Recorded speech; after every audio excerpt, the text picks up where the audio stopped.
As we continue through our study of the book of the letters of Thessalonians, if you will, we are now walking into an opportunity to see what happens when a gospel is proclaimed in a hostile environment. What happens whenever you have a gospel message amidst conflict? You see, the Apostle Paul was going from place to place proclaiming the gospel, and he would teach it to anyone and everyone who would listen. And although he wanted to talk to the Jewish nation, God sent him primarily to the Gentiles. And so God would go into Philippi, and when he was in Philippi, Paul would proclaim the message there, and Paul got rejected and ran out of Philippi. And then he ends up in the town of Thessalonica, a bustling town that has a lot of trade and commerce, that has a lot of gods of its own. It's kind of a wonderful location. It's got a major highway running through it. It is a busy city of education, of trade, and everything else you can imagine, much like Houston is. And so Paul goes into the city, and Paul begins to proclaim and teach the gospel. And if you read the beginning, or if you were here in the last 2 Wednesday nights, one of the things we discussed was it was not received very well by the Jewish people, especially whenever converts began to be made. And as he was proclaiming Christ, he was run out of that town. And as he was run out of the city, he then goes from town to town. He goes down to other places as well. He goes to Corinth. He goes to Athens. He goes to Rome. And he awaits, as he goes from place to place, message from Silas and Timothy on how the church in Thessalonica is doing. When he's in Athens and he's teaching, and he's teaching with all the philosophers and kind of going toe-to-toe with them in a gentle way, he comes up and he seems worried about the church in Thessalonica. But good news comes finally. Silas and Timothy, they come to Paul and they share the great news of what's going on in the church amidst conflict and persecution. And it's with that news that Paul sits down and pens what we call the first letter to the Thessalonian church, or 1 Thessalonians for short. Amidst the news, Paul pens that letter. And here's what he writes in 1 Thessalonians chapter 2, starting in verse 1, going through verse 8. For you yourselves know, brothers, that our coming to you was not in vain. But though we had already suffered and been shamefully treated at Philippi, as you know, we had boldness in our God to declare to you the gospel of God in the midst of much conflict. You see where we got the title, The Gospel in Conflict.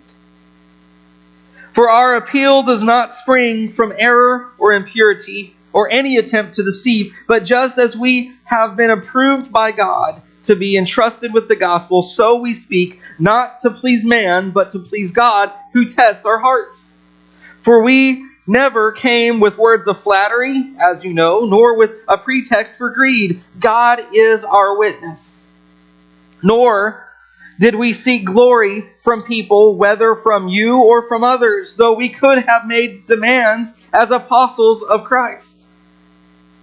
But we were gentle among you, like a nursing mother taking care of her own children. So being affectionately desirous of you, we were ready to share with you not only the gospel of God, but also of ourselves, because you had become very dear to us. Now in chapter 1, and we'll get into chapter 1 some more tonight, but in chapter 1, Paul is talking about the joy that he has for the church. And after he talks about that joy, now he's addressing how he came to that church. Whenever he and Silas and Timothy were all together and they journeyed to Thessalonica, he said, here's how we came to you. Here's how we approached you when we came. While the experience at Philippi may have destroyed his own and his colleagues' sense of purpose and led them to act with far more circumspect out of fear when they came to Thessalonica, it in fact had no such effect, one author writes. Quite the opposite, as Paul points out, they were emboldened even more so by God to preach the gospel. When you are rejected for proclaiming the gospel, how do you respond in the midst of that rejection? Does it make you kind of shrink up and hide and say, well, one person didn't like it or one person wouldn't respond to it, so there's no sense in doing it anymore? Or does it make you even more bold with your proclamation of the gospel? You see, we may have people unfriend us, if you will. We may have people do other things to us, but certainly we're not run out of an entire city because of death threats. But this happens in the world today, in other places.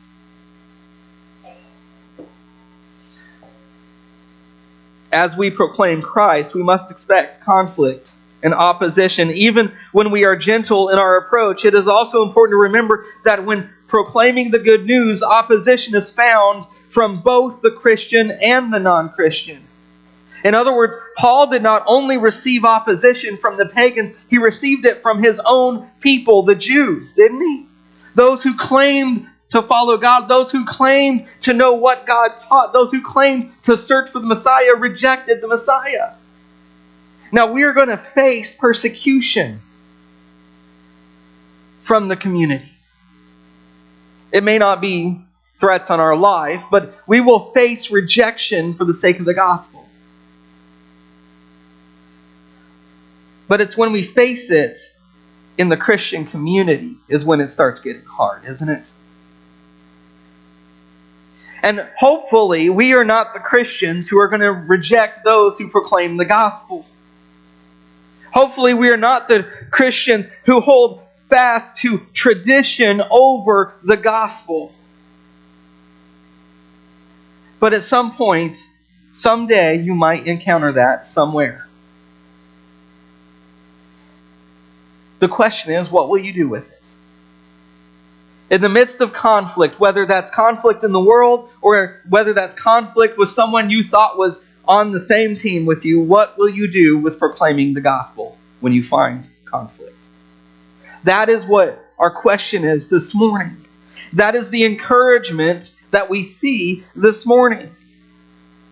When sharing the gospel in a hostile environment, we're reminded of a few things by Paul, and the first is to remember that its power is to produce fruit. When you're faced with conflict, remember that there is power even in the midst of trouble, even in the midst of conflict, to produce fruit. Just because the gospel isn't popular doesn't mean it's not effective. Look at every country in which the gospel is outlawed. Look at every country in which Christianity is held under a thumb, and you see a flourishing gospel. Why? Because the power of the gospel is stronger than anything and anyone and any government that exists. Remember the power of the gospel. Remember that in simply proclaiming, isn't it amazing? We can simply teach someone the good news and it takes on its power of its own, right? It produces fruit. You see, we water and we plant the seed, and God grows that seed, and fruit eventually becomes produced from what we had a hand in. Why is the gospel so powerful? It's not the words, it's the God behind the words. That means regardless of our circumstances, if we will plant the seeds and if we will water those seeds, if we will simply share the gospel, watch what God can do with that. If you ever wonder, why doesn't this church grow, or why doesn't another church grow, or why does this not happen or that not happen in my life whenever I do this or that, ask yourself, am I simply planting seeds and watering them, or am I ignoring the responsibility of planting and watering seeds? And when I plant the seeds and when I water the seeds, whenever I share the gospel, in other words, and I encourage others with the gospel, do I expect anything to come from that? You know, often we will share the gospel, but we don't have high expectations from God. What we do is we share it and we say, oh, that'll amount to nothing. They didn't really seem that interested.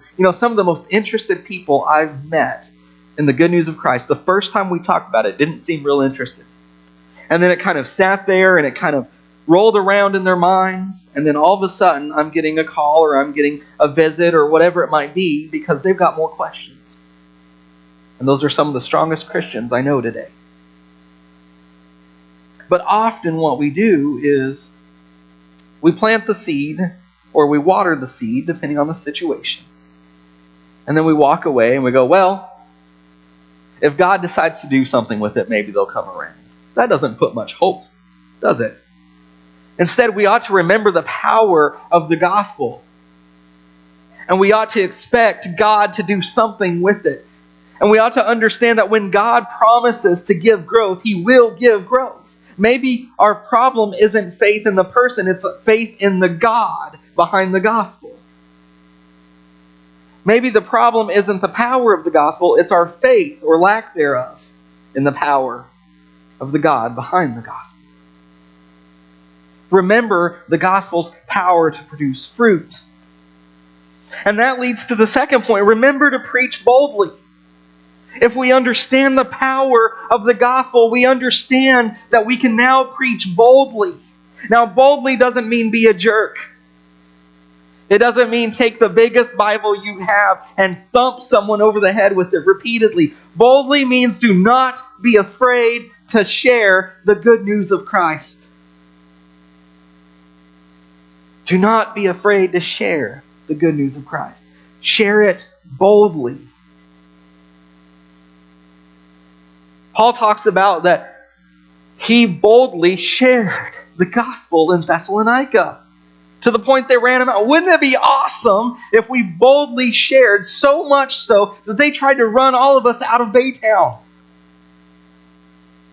Not because we're being mean or we're hateful, but because they're starting to see people who are Jewish, people who are Islamic, people who thought they were Christians but don't have anything to do with Christ, people who don't believe in Christ. They're starting to see so many people come to Christ because we are proclaiming the good news that they say something's going on. We got to get rid of this church.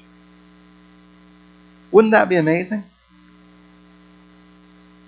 But we can't do it if only Josh and Charlie or the leadership or a handful of us are the ones boldly proclaiming the gospel. It takes every single person in this room and everyone who's sick or traveling or on our roll. It takes every Christian proclaiming it boldly. Church, be bold. Be courageous in your presentation of the gospel. I love Paul. Remember that Paul appealed to Caesar. Paul wanted to go straight to the head of the empire to preach the gospel. If you do not think that's a scary situation, you have not done your homework on what it means to go in front of a king. Because back then, if the king thought whatever you brought to him was useless, you might lose your life.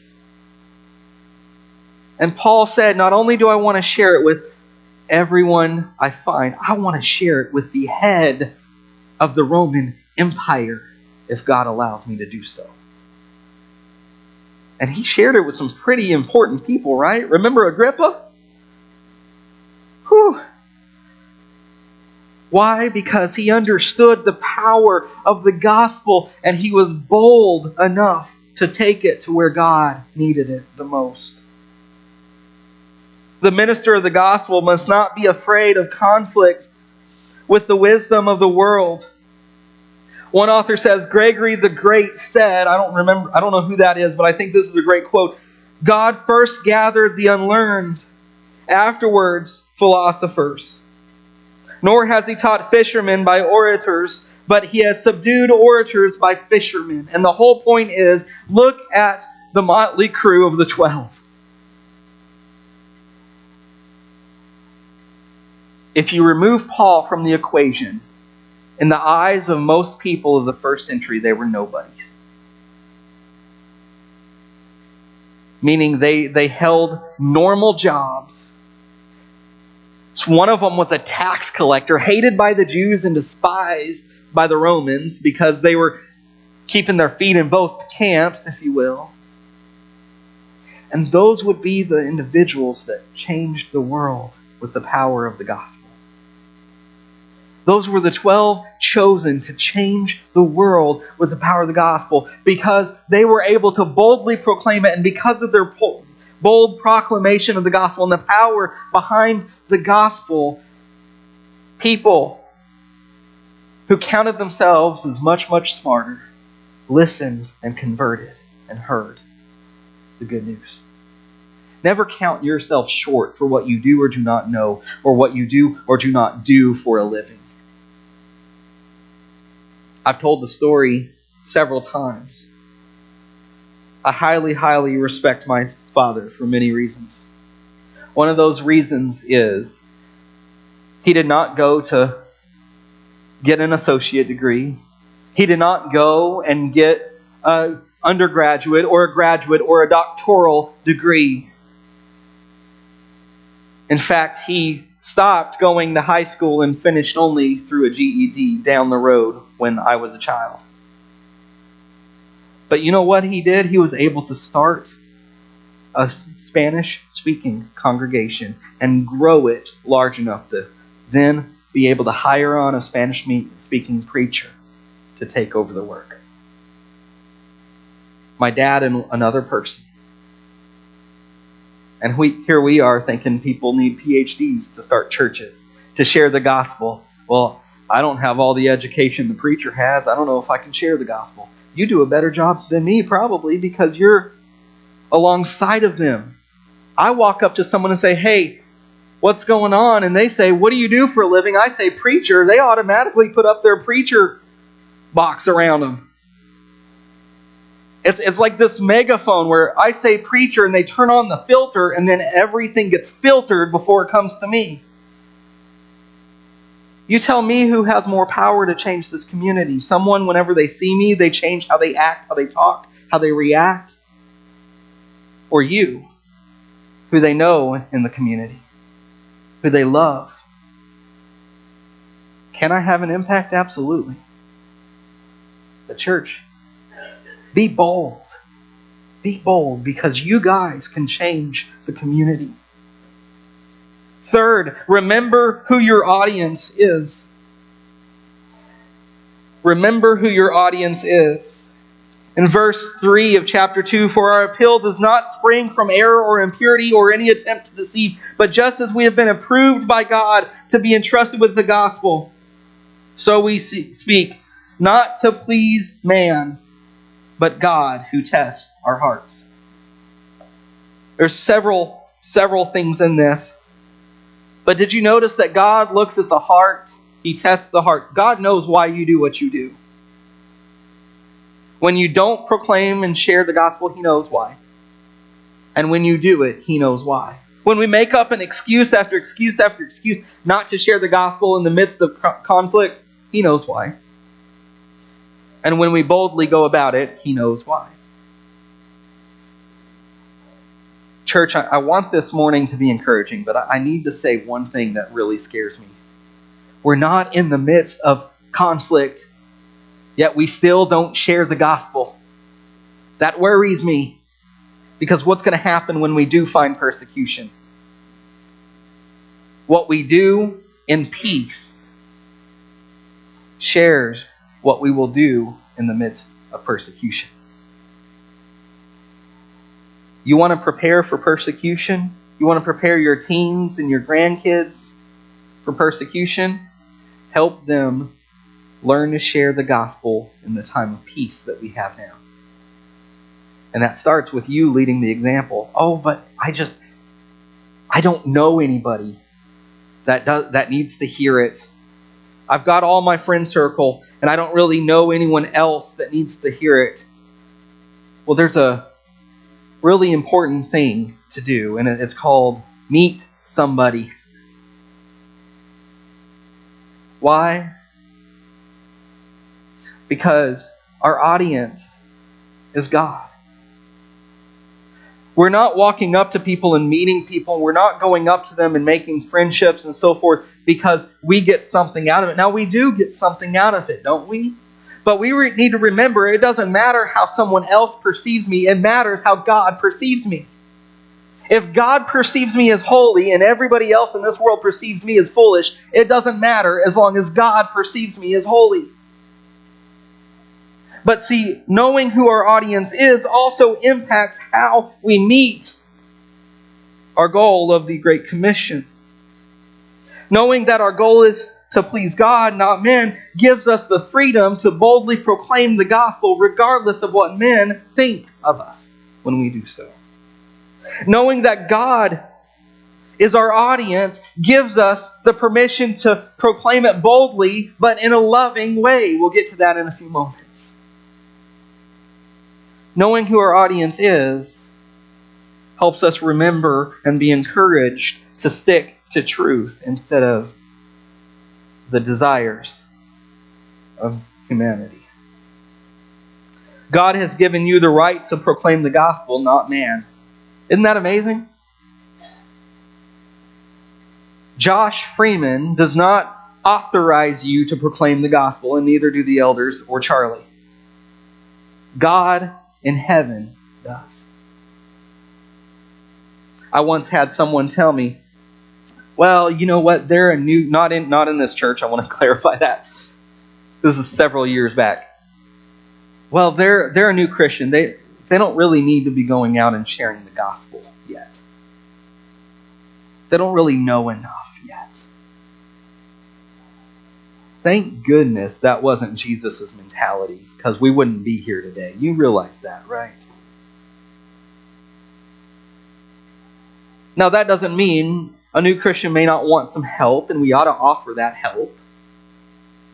And that doesn't mean that if you're a brand spanking new Christian that we're going to put you up in the pulpit and say, okay, now we want you to teach something theological to the congregation, because they may not have ever opened scriptures until they became a Christian.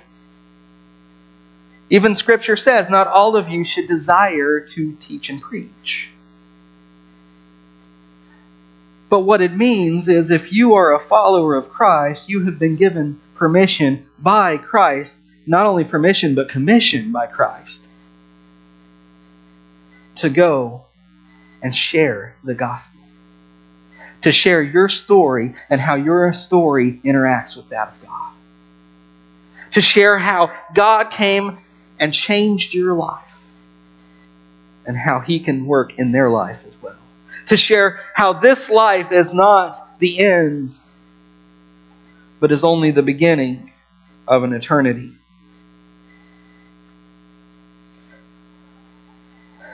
For our penultimate point, we have remember to avoid flattery and self-gain. Avoid flattery and self-gain. And just quickly here, when our audience is God, we don't use flattery to win someone over. I could go a whole sermon about this and the struggle that we all have with this.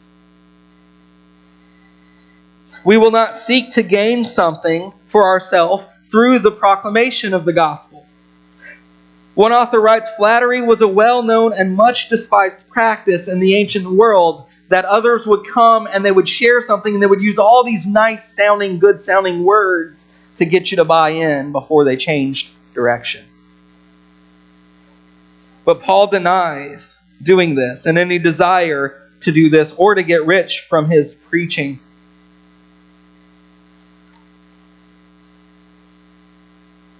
We don't have to have words of flattery. We don't have to go butter somebody up for the gospel. We don't want to be hateful. But our goal is not to please men. It is to please God. What's great is when we can do both, right? And be biblical. But church, we got to understand something. Our goal is to please God. It's not to please me. It's not to please the elders. It's not to please your wife or your husband or your kids. It's to please God. And sometimes when we please God, it doesn't please our children, does it? And when we please God, it may not please others as well. And when we please God, it may not please our spouse or fill in the blank. Now, it's great when it does. But we're human. We all struggle with being pleased. Our goal is to please God. And by the way, when we follow God and please Him, often we ourselves are not pleased. because we fight that sin that we still hold on to.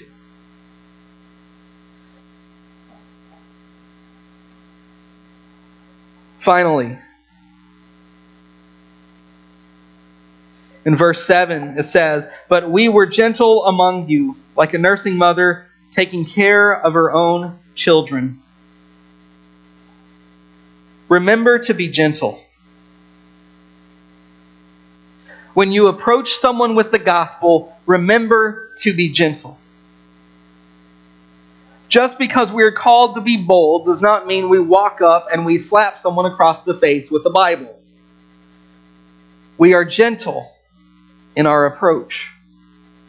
If everybody you try to share the gospel with is turned off and then runs from you every time they see you, ask, am I gentle in my approach of proclaiming the gospel, or am I trying to force their mouth open and shove the Bible down inside and then make them chew and swallow? The reality is there's a lot of people trying to shove the Bible. But what did Paul say? I came to you gentle, as a mother who nurses her child, who gently cares for that child. Church,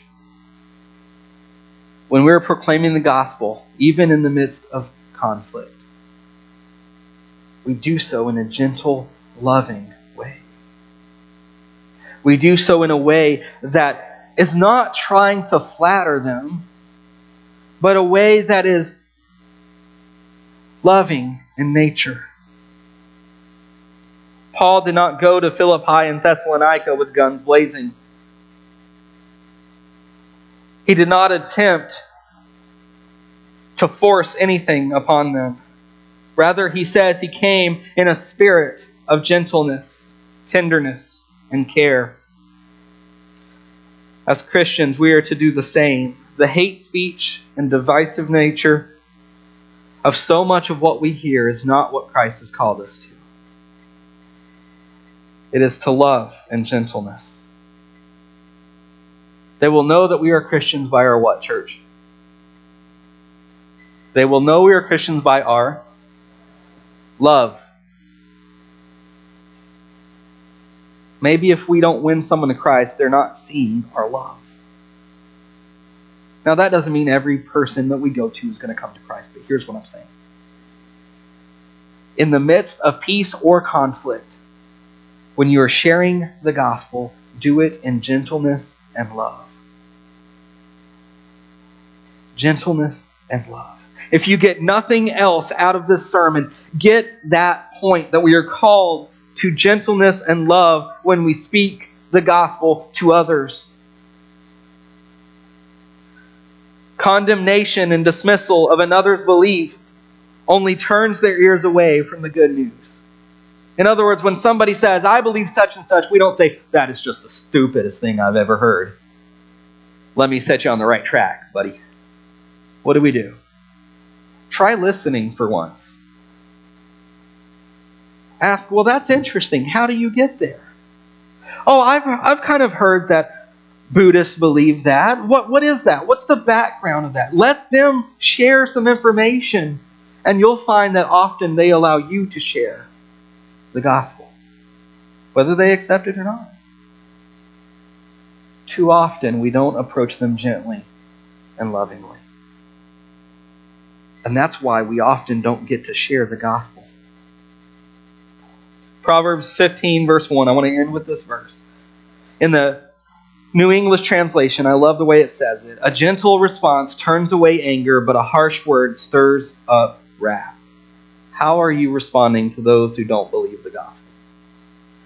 Are you approaching them gently so that you can allow God to work through it? Even in the midst of conflict, when proclaiming the gospel, remember the gospel's power and preach boldly with confidence. Remember that your audience is God, and to avoid flattery and self-gain as motives for proclaiming it. And finally, regardless of how others treat you and how they respond, remember to be gentle in your approach. Do these, and watch what God can do through you. This morning we know that there are Christians here that are struggling with one thing or another, and we would like to pray for you. But we also know there may be someone here who is not a Christian. You have not said that I want to follow Christ. You have not devoted your life to Him, and you have not been baptized so that you can be forgiven of your sins and receive the Holy Spirit to help you in life and to mark you as a child of God. If you would like to give your life to Christ in baptism, if you would like the prayers of this church, or if you would simply like to know more about the gospel and how it can change your life, we offer you that opportunity. Make today the day that you make the change. And make that change by coming forward and letting us know as we stand and sing this song.